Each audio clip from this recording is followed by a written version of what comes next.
ಶ್ರೀ ಮಹಾಗಣಾಧಿಪತಯೇ ನಮಃ. ಗುರುಭ್ಯೋ ನಮಃ. ನಾವು 2026ರ ವರ್ಷ ಭವಿಷ್ಯದ ಸೀರೀಸ್ನಲ್ಲಿ ಇದ್ದೀವಿ. ಸೊ ಅದರಲ್ಲಿ ಈಗ ನಾನು ಹೇಳಬೇಕಾಗಿದ್ದಂಥದ್ದು ವೃಶ್ಚಿಕ ರಾಶಿ, ತುಲಾ ರಾಶಿಯವರೆಗೆ ನಾವು ನೋಡಿದ್ವಿ. ವೃಶ್ಚಿಕ ರಾಶಿಯವರಿಗೆ 2026 ಹೇಗಿದೆ ಅನ್ನೋದನ್ನು ತಿಳಿಸ್ತೇನೆ ಈ ವಿಡಿಯೋದಲ್ಲಿ. ವೃಶ್ಚಿಕ ರಾಶಿಯವರಿಗೆ ಮುಖ್ಯವಾಗಿ ರಿಲೇಷನ್ಶಿಪ್ ಒಂದು ಕ್ಲಿನ್ಸಿಂಗ್ ಅಂತ ಹೇಳ್ತೀವಲ್ಲ, ಅದು ಆಗಬೇಕಾಗಿದೆ. ಮತ್ತು ಕೆರಿಯರ್ ಶಿಫ್ಟ್ ಆಗೋದಕ್ಕೆ ಅವಕಾಶ ಇದೆ. ಮೆಂಟಲ್ ಹೀಲಿಂಗ್ನ ಅವಶ್ಯಕತೆ ಇರುತ್ತೆ. ಹಾಗೆಯೇ ಫ್ಯಾಮಿಲಿ ಆ್ಯಂಡ್ ಮ್ಯಾರೇಜ್ ವಿಚಾರಕ್ಕೆ ಬಂದಾಗ ಒಂದು ಕಾರ್ಮಿಕ್ ಸರ್ಕಲ್ ಅಂತ ಏನು ಹೇಳ್ತೀವಿ, ಕರ್ಮಗಳು ನಿಮ್ಮನ್ನು ಬಿಡದೆ ಈ ವರ್ಷ ಕೆಲವು ವಿಚಾರದಲ್ಲಿ ನಿಮಗೆ ತೊಂದರೆ ಕೊಡೋದಕ್ಕೆ ಅವಕಾಶ ಇರುತ್ತೆ. ಹಾಗಿದ್ರೆ ಯಾವ ಯಾವ ರೀತಿಯ ತೊಂದರೆಗಳನ್ನು ನೀವು ಅನುಭವಿಸ್ಬೋದು ಅಥವಾ ಯಾವ ರೀತಿಯ ಶುಭ ಫಲಗಳು? ಜಾನ್ವರಿಯಿಂದ ಜೂನ್ 2ರವರೆಗೆ ಗುರು ಮಿಥುನ ರಾಶಿಯಲ್ಲೇ ಇದ್ದು, ಇದು ಒಂದು ನಿಮ್ಮ ಎಲ್ಲ ಸಂಬಂಧಗಳನ್ನು ಪಾಸಿಟಿವ್ ಆಗಿ ತೊಳೆಯೋ ಅಂಥ ಟೈಮು ಅಂತ ಹೇಳ್ಬೋದು. ಒಂದು ದೊಡ್ಡ ಮಟ್ಟದ ಟ್ರಾನ್ಸ್ಫರ್ಮೇಷನ್ನು ಮತ್ತು ಒಂದು ಯಾರಿಗೂ ಗೊತ್ತಿಲ್ಲದೆ ಇರುವಂತಹ ಒಂದು ಬ್ಲೆಸ್ಸಿಂಗ್ ನಿಮಗೆ ಈ ಸಮಯದಲ್ಲಿರುತ್ತೆ. ಇಂಟ್ಯೂಷನ್ ನಿಮಗೆ ತುಂಬ ಸ್ಟ್ರಾಂಗ್ ಆಗಿ ವರ್ಕ್ ಆಗುತ್ತೆ. ನೀವು ಏನೇ ಕೆಲಸ ಮಾಡಬೇಕು ಅಂದರೂ ನಿಮ್ಮ ಮನಸ್ಸನ್ನು ಕೇಳಿ ನಿಮ್ಮ ಮನಸ್ಸು ಹೇಗೆ ಹೇಳಿರುತ್ತೆ ಅದನ್ನು ಮಾಡಬೇಕಾಗುತ್ತೆ. ಹೀಲಿಂಗು ಮತ್ತು ಥೆರಪಿ ಈ ಥರದ ಕೆಲಸಗಳನ್ನು ಮಾಡ್ತಿರೋರಿಗೆ ಒಳ್ಳೆಯ ಸಮಯ ಇದು ಅಂತ ಹೇಳ್ಬೋದು. ಇನ್ನು ಚಾಲೆಂಜಸ್ ಏನಂದರೆ ಮೆಂಟಲ್ ಪ್ರೆಷರ್ ಬರುತ್ತೆ, ಮತ್ತು ಫಿಯರು, ಸ್ವಲ್ಪ ಆಂಗ್ಸೈಟಿ ಥರದ್ದು ಈ ಥರದ ಒಂದು ತೊಂದರೆಗಳು ಬರ್ತವೆ. ಹೆಲ್ತ್ ಕೂಡ ಸ್ವಲ್ಪ ಸೆನ್ಸಿಟಿವ್ ಇರೋದಕ್ಕೆ ಅವಕಾಶ ಇರುತ್ತೆ ಅಂತ ಹೇಳ್ಬೋದು. ಜೂನ್ 2ರಿಂದ ಹೇಗಿರುತ್ತೆ ಈ ಗುರುವಿನ ಒಂದು ಸ್ಥಾನ ಬದಲಾವಣೆ ಅಂತಂದರೆ, ತುಂಬ ದೊಡ್ಡ ಮಟ್ಟದ ಬ್ಲೆಸ್ಸಿಂಗ್ಸ್ ಸಿಗುವಂಥ ಸಮಯ ಇದು. ನಿಮಗೆ ಒಂದು ಫಾರಿನ್ ಟ್ರಾವೆಲಿಂಗ್ನ ಅವಕಾಶ ಇರುತ್ತೆ. ಹೊರಗಡೆ ಹೋಗಿ ಎಜುಕೇಷನ್ ಮಾಡೋದಕ್ಕೆ, ಫಾರಿನ್ ಎಜುಕೇಷನ್ಗೆ ಅವಕಾಶ ಇರುತ್ತೆ. ನಿಮ್ಮ ಒಂದು ಒಳಗಡೆಯಿಂದ ಒಂದು ಸ್ಪಿರಿಚುವಲ್ ಅವೇಕನಿಂಗ್ ಅಂತ ಹೇಳ್ತೀವಲ್ಲ, ಅದು ಜಾಸ್ತಿ ಆಗೋದಕ್ಕೆ ಅವಕಾಶ ಇರುತ್ತೆ. ಲಕ್ ಜಾಸ್ತಿ ಆಗೋದಕ್ಕೆ ಅವಕಾಶ ಇರುವಂಥ ಸಮಯ ಇದು ಅಂತ ಹೇಳ್ಬೋದು ಅಂತ.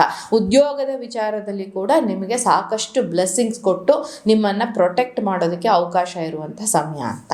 ಇನ್ನು ಶನಿಯ 5ನೇ ಮನೆಯ ಎಫೆಕ್ಟ್ ಹೇಗಿರುತ್ತೆ? ಪಂಚಮ ಶನಿ ಅಂತ ಹೇಳ್ತೀವಿ.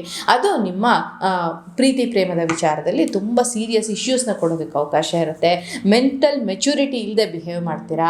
ಸಂತಾನಕ್ಕೆ ಡಿಲೇ ಆಗೋದಕ್ಕೆ ಅವಕಾಶ ಇರುತ್ತೆ. ಕ್ರಿಯೇಟಿವಿಟಿ ಇಲ್ಲದೆ ಏನೂ ಮಾಡಿದ್ದನ್ನೇ ಮಾಡಿಕೊಂಡು ಇದ್ಬಿಡೋ ಅಂಥ ವರ್ಷ ಇದಾಗಿರ್ಬಹುದು. ಹಾಗೆಯೇ ಇನ್ವೆಸ್ಟ್ಮೆಂಟ್ನ ತುಂಬ ಹುಷಾರಾಗಿ ನೀವು ಈ ಸಮಯದಲ್ಲಿ ಮಾಡಬೇಕಾಗುತ್ತೆ ಅಂತ ಹೇಳ್ಬೋದು.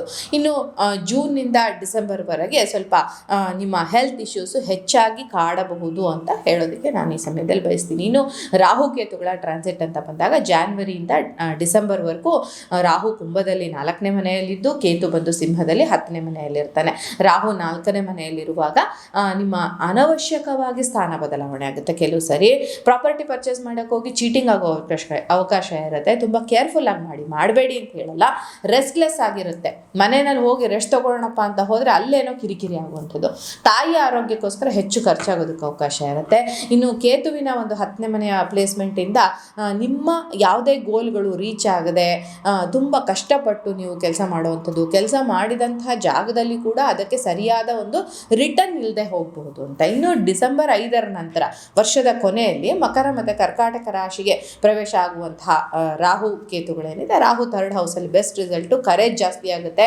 ಸೋಷಿಯಲ್ ಮೀಡಿಯಾದಲ್ಲಿ ಏನಾದರೂ ಇದ್ದರೆ ಸಕ್ಸಸ್ ಆಗುತ್ತೆ. ಸಣ್ಣ ಪುಟ್ಟ ಟ್ರಾವೆಲಿಂಗ್ ಆಗುತ್ತೆ, ಅದರಿಂದ ಸಕ್ಸಸ್ಸು. ಸಿಬ್ಲಿಂಗ್ ಜೊತೆ ಮಾತ್ರ ಸ್ವಲ್ಪ ಇಶ್ಯೂಸ್ ರೈಸ್ ಆಗೋದಕ್ಕೆ ಅವಕಾಶ ಇರುತ್ತೆ ಅಂತ ಹೇಳ್ಬೋದು. ಹೊಸ ಸ್ಕಿಲ್ಸ್ನ ಡೆವಲಪ್ ಮಾಡ್ಕೊಳ್ಳೋಕೆ ಅವಕಾಶ ಇರುತ್ತೆ. ಇನ್ನು ಕೇತು 9ನೇ ಮನೆಯಲ್ಲಿದ್ದಾಗ ಸ್ಪಿರಿಚುವಲ್ ಪಾತಿಗೆ ತುಂಬ ಒಳ್ಳೆಯದು. ಇನ್ನರ್ ಒಂದು ಜರ್ನಿ ಅಂತ ಏನು ಹೇಳ್ತೀವಲ್ಲ, ನಿಮ್ಮ ಒಳಗಿನಿಂದ ನೀವು ಬೆಳಿಬೇಕು ಅಂತ, ಅದು ಅವಕಾಶ ಇರುವಂಥ, ಅದರಲ್ಲೂ ಸ್ಪಿರಿಚುಯಾಲಿಟಿಗೆ ನೀವೇನಾದರೂ ಹೋದರೆ ತುಂಬ ದೊಡ್ಡ ಮಟ್ಟದ ಸಕ್ಸಸ್ನ ಪಡ್ಕೊಳ್ಳೋದಕ್ಕೆ ಅವಕಾಶ ಇರುವಂತಹ ವರ್ಷ ಇದು, ಅಂದರೆ ಕೊನೆಯಲ್ಲಿ ಅಂತ ಹೇಳ್ಬೋದು. ಇನ್ನು 17ನೇ ತಾರೀಕು ಫೆಬ್ರವರಿ ಆಗ್ತಾ ಇರುವಂತಹ ಒಂದು ಸೂರ್ಯಗ್ರಹಣ ಏನಿದೆ, ಇದು ನಿಮಗೆ ಮನೆಯ ವಾತಾವರಣದಲ್ಲಿ ಒಂಥರ ಚಾಲೆಂಜಸ್ನ ತಂದುಕೊಡುತ್ತೆ. ಮತ್ತು ಎಮೋಷ್ನಲ್ ಸ್ಟ್ರೆಸ್ ಜಾಸ್ತಿ ಆಗುತ್ತೆ. ಮದರ್ ಹೆಲ್ತ್ ಮೇಲೆ ಎಫೆಕ್ಟ್ ಆಗೋದಕ್ಕೆ ಅವಕಾಶ ಇರುತ್ತೆ. ಫ್ಯಾಮಿಲಿ ರೆಸ್ಪಾನ್ಸಿಬಿಲಿಟೀಸ್ ನಿಮಗೆ ತುಂಬ ಜಾಸ್ತಿ ಆಗುತ್ತೆ. ಹೊಸ ಕಾರು, ಹೊಸ ಪ್ರಾಪರ್ಟಿ ಏನಾದರೂ ಬೈ ಮಾಡಬೇಕು ಅಂತಿದ್ರೆ ಸ್ವಲ್ಪ ದಿನ ಹೋಲ್ಡ್ ಮಾಡಿ. ಫೆಬ್ರವರಿ ಮಂತಲ್ಲಿ ಅದಕ್ಕೆ ಮುಂದುವರಿದೇ ಇರೋದು ತುಂಬ ಒಳ್ಳೆಯದು.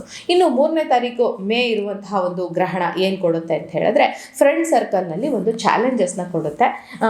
ಹಾಗೆಯೇ ಸೋಷಿಯಲ್ ಮೀಡಿಯಾದಲ್ಲಿ ಏನಾದರೂ ಆ್ಯಕ್ಟಿವ್ ಆಗಿದ್ದು ಯಾರಾದರೂ ಅವ್ರ ಜೊತೆ ಮಾತಾಡ್ತೀರಾ ಅಂತಂದರೆ ಅದನ್ನು ಸ್ವಲ್ಪ ಡಿಟಾಕ್ಸ್ ಮಾಡ್ಕೊಳ್ಳಿ. ಹಾಗೆಯೇ ವಿಶ್ ಫುಲ್ಫಿಲ್ಮೆಂಟ್, ನಿಮ್ಮ ಆಸೆಗಳನ್ನು ಪೂರೈಸ್ಕೊಳ್ಳೋದು ತುಂಬ ಡಿಲೇ ಆಗ್ತಿರುತ್ತೆ. ನಿಧಾನವಾಗಿ, ಆಗಲ್ಲ ಅಂತಲ್ಲ, ಆದರೆ ನಿಧಾನ ಆಗೋದಕ್ಕೆ ಅವಕಾಶ ಇರುತ್ತೆ. ಆಮೇಲೆ ಒಂದು ಸೂರ್ಯಗ್ರಹಣ ಬರುತ್ತೆ, ಅಲ್ಲಿ ಕೆರಿಯರ್ ಟರ್ನಿಂಗ್ ಪಾಯಿಂಟ್ ಅಂತ ಒಂದು ಸಡನ್ ಜಾಬ್ ಚೇಂಜ್ ಆಗೋದಕ್ಕೆ ಅವಕಾಶ ಇರುತ್ತೆ. ಬಾಸ್ ನಿಮಗೆ ಚೇಂಜ್ ಆಗೋದಕ್ಕೆ ಅವಕಾಶ ಇರುತ್ತೆ. ಹಾಗೆಯೇ ಬಾಸಿಂದ ಕಿರಿಕಿರಿ ಆಗೋದಕ್ಕೆ, ಹೊಸ ರೆಸ್ಪಾನ್ಸಿಬಿಲಿಟೀಸ್ ಬರುತ್ತೆ. ಆದರೆ ಅದನ್ನು ನಿಭಾಯಿಸೋದಕ್ಕೆ ನೀವು ತುಂಬ ದೊಡ್ಡ ಮಟ್ಟದಲ್ಲಿ ಹೊಡೆದಾಡ್ತಾ ಇರ್ತೀರಾ ಅಂತ ಹೇಳ್ಬೋದು. ಇನ್ನು 28 ಆಗಸ್ಟ್ 2026 ಬರ್ತಾ ಇರುವಂತಹ ಒಂದು ಚಂದ್ರಗ್ರಹಣ, ಅದು ಲವ್ ಲೈಫ್ನಲ್ಲಿ ನಿಮಗೆ ಕ್ಲಾರಿಟಿನ ಕೊಡುತ್ತೆ. ಬ್ರೇಕಪ್ ಆಗುತ್ತೆ, ಬ್ರೇಕಪ್ ಆದರೂ ಕೂಡ ನೀವು ದೊಡ್ಡ ಮಟ್ಟದ ಅನವಶ್ಯಕವಾದ ಸ್ಟ್ರೆಸ್ನ ತಗೊಳ್ಳೋ ಅವಶ್ಯಕತೆಯೂ ಇರೋದಿಲ್ಲ. ಅಂಥದ್ದೇನು ಕ್ರಿಯೇಟ್ ಆಗದೇ ಇರಬಹುದು ಅಂತ ಹೇಳ್ಬಿಟ್ಟು. ವೃಶ್ಚಿಕ ರಾಶಿಯವರಿಗೆ ನಾನೊಂದಷ್ಟು ಬೇರೆ ಬೇರೆ ಕೆರಿಯರ್ ಪ್ರಿಡಿಕ್ಷನ್ಸ್ ಹೇಗಿರುತ್ತೆ ಅದನ್ನೆಲ್ಲ ಹೇಳ್ತಾ ಇದ್ನಲ್ಲ, ಅದಕ್ಕೆ ರಿಲೇಟೆಡ್ ಆಗಿ ಜಾನ್ವರಿಯಿಂದ ಜೂನ್ವರೆಗೆ ಅಷ್ಟೇನು ಸ್ಟೇಬಲ್ ಆದಂಥ ಜಾಬ್ ಇರೋದಿಲ್ಲ. ಸ್ವಲ್ಪ ಚಾಲೆಂಜಸ್ ಜಾಸ್ತಿ ಬರೋದಕ್ಕೆ ಅವಕಾಶ ಇರುತ್ತೆ. ಆಫೀಸ್ ಪಾಲಿಟಿಕ್ಸ್ ಜಾಸ್ತಿ ಆಗಿರುತ್ತೆ. ಲ್ಯಾಕ್ ಆಫ್ ಕ್ಲಾರಿಟಿ, ನಿಮಗೆ ಕ್ಲಾರಿಟಿ ಇಲ್ಲ, ಎಮೋಷ್ನಲಿ ನೀವು ಸ್ವಲ್ಪ ವೀಕ್ ಆಗಿರ್ತೀರಾ ಅಂತ ಹೇಳ್ಬೋದು. ರಿಸರ್ಚಲ್ಲಿರೋರಿಗೆ, ಅಕಲ್ಟ್ ಸ್ಟಡಿ ಮಾಡ್ತಿರೋರಿಗೆ ಇದು ಒಳ್ಳೆ ಸಮಯ ಅಂತ ಹೇಳ್ಬೋದು ವೃಶ್ಚಿಕ ರಾಶಿಯವರಿಗೆ. ಜೂನಿಂದ ಡಿಸೆಂಬರ್ವರೆಗೆ ಪ್ರಮೋಷನ್ಸ್ ಬರೋದಕ್ಕೆ ಅವಕಾಶ ಇರುತ್ತೆ. ಫಾರಿನ್ ಜಾಬ್ ಆಪರ್ಚುನಿಟೀಸ್ ಬರೋದಕ್ಕೆ ಅವಕಾಶ ಇರುತ್ತೆ. ಟ್ರಾವೆಲ್ ಬೇಸ್ಡ್ ವರ್ಕ್ ಮಾಡ್ತಿದ್ರೆ ಸಕ್ಸಸ್ ಸಿಗುತ್ತೆ. ಬಿಸ್ನೆಸ್ ಕೆರಿಯರ್ ಗ್ರೋತ್ ಆಗುತ್ತೆ ಟ್ರಾವೆಲಿಂಗಲ್ಲಿದ್ದರೆ ನೀವು. ಮತ್ತು ಗೌರ್ಮೆಂಟ್ ಎಕ್ಸಾಮ್ಸ್ ಏನಾದರೂ ತೊಗೊಂಡಿದ್ದೀರಾ ಅಂದರೆ ಅದು ಚಾಲೆಂಜಿಂಗ್ ಆಗಿರುತ್ತೆ and you can clear that ಅಂತ ಹೇಳ್ಬೋದು. ಸೋಷಿಯಲ್ ಮೀಡಿಯಾ ಸ್ವಲ್ಪ ಸ್ಟ್ರೆಸ್ನ ಕ್ರಿಯೇಟ್ ಮಾಡೋದಕ್ಕೆ ಅವಕಾಶ ಇರುತ್ತೆ ನಿಮಗೆ ಅಂತ. ರಿಸರ್ಚ್ ರಿಲೇಟೆಡ್ ಇನ್ವೆಸ್ಟಿಗೇಷನ್ ಮಾಡುವಂಥದ್ದು, ಮತ್ತು ಮೆಡಿಸಿನ್ ಫೀಲ್ಡಲ್ಲಿರುವಂಥದ್ದು, ಸೈಕಾಲಜಿ ಫೀಲ್ಡ್ನಲ್ಲಿರುವಂಥವ್ರು, ಮತ್ತು ಆಸ್ಟ್ರಾಲಜಿ ಫೀಲ್ಡ್ನಲ್ಲಿ ಕಲಿಬೇಕು ಅಂತ ಇರೋರು, ಮತ್ತು ಲಾ ಮತ್ತು ಫಾರಿನ್ ಕಂಪನೀಸ್ ಜೊತೆಗೆ ನಿಮ್ಮ ಒಂದು ಡೀಲ್ ಇಟ್ಕೊಂಡಿದ್ದೀರಾ ಅಂತ ಅಂದರೆ, ಹೈಯರ್ ಎಜುಕೇಷನ್ಗೆ ನೀವು ಹೋಗ್ತಾ ಇದ್ದೀರಿ ಅಂದರೆ ನಿಮಗೆ ಪಾಸಿಟಿವ್ ಆದಂತಹ ಫಲಗಳು ದೊರೀತವೆ ಅಂತ ಹೇಳ್ಬೋದು. ಸಕ್ಸಸ್ ದೊರೆಯುತ್ತೆ ಅಂತ. ಇನ್ನು ಫೈನಾನ್ಷಿಯಲಿ ಜಾನ್ವರಿಯಿಂದ ಜೂನ್ವರೆಗೆ ಅನ್ಎಕ್ಸ್ಪೆಕ್ಟೆಡ್ ಎಕ್ಸ್ಪೆನ್ಸಸ್ ಜಾಸ್ತಿ ಆಗುತ್ತೆ.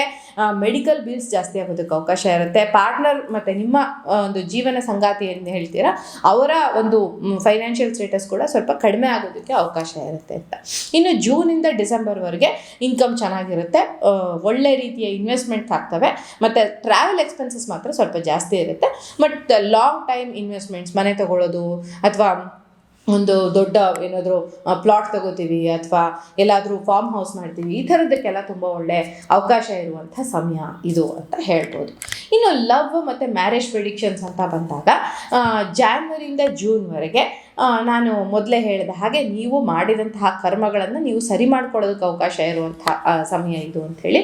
ನಿಮ್ಮ ಜೀವನ ಸಂಗಾತಿ, ನಿಮಗೆ ಇಷ್ಟಪಟ್ಟಂಥವ್ರು ನಿಮಗೆ ಸಿಗೋದಕ್ಕೆ ಅವಕಾಶ ಇರುತ್ತೆ.